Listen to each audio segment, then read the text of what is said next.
Pelimaailmasta löytyy paljon mielenkiintoisia pelejä, seikkailupelejä, avaruuspelejä ja perhepelejä. Tässä yksi niistä.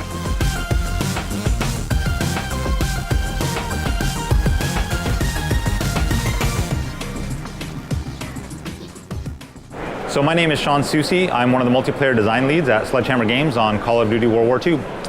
My career history, I've worked on Call of Duty games going way back to probably 2004, 2005. So this is kind of a, going back to World War II has been something I've been excited about. Kind of a return to prior years in my career. So very excited about that. Sledgehammer Games was founded by Michael Condrey and Glenn Schofield. They are two of the creative and development forces behind the Dead Space franchise. And so they moved over and formed Sledgehammer Games in partnership with Activision.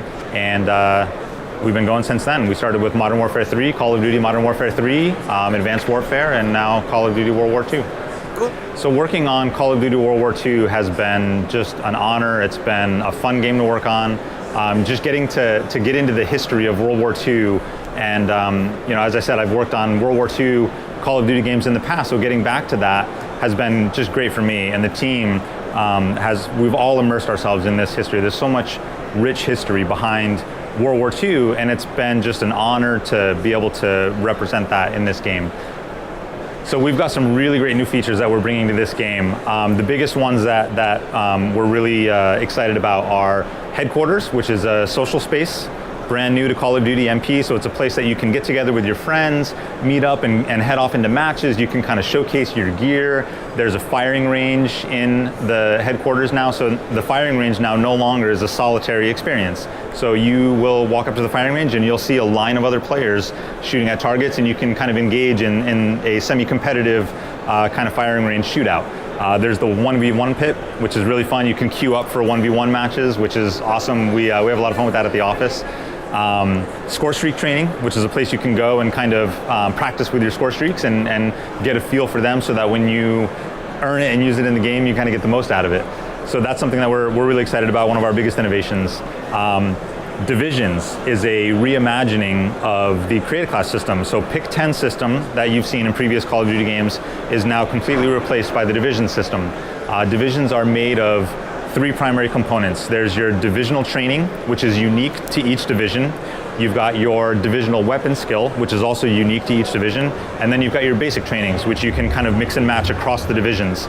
So you're gonna see iconic World War II divisions like the Infantry Division, the Airborne Division, the Armored Division, and these are all kind of iconic to World War II, what you'd expect to see.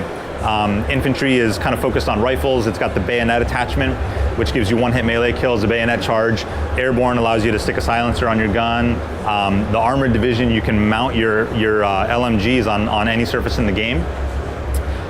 So we feel like this is a way to allow players brand new opportunities to mix and match their character traits and kind of customize their gameplay experience. So, and then the last thing, I think that's one of our biggest innovations that we're talking about today is War Mode, which for the first time, what we wanted to do is really put players into a World War II battle in Call of Duty multiplayer, which is something that players have not experienced before in a Call of Duty multiplayer game.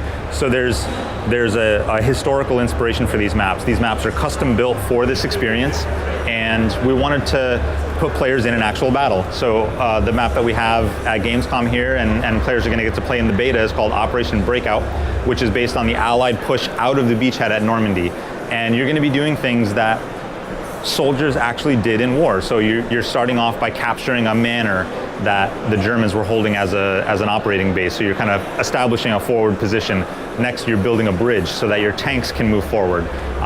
Then you're attacking an enemy ammo supply depot and destroying that. And then finally, you're going to escort that tank all the way up to the kind of deep behind enemy lines so that the tank can then take out the artillery emplacements that are there. And that's that mission objective that ties everything together, and there's a loose narrative that kind of ties these things together to really create that experience of being in a battle, in a real battle. Ohjelmayhteistyössä mukana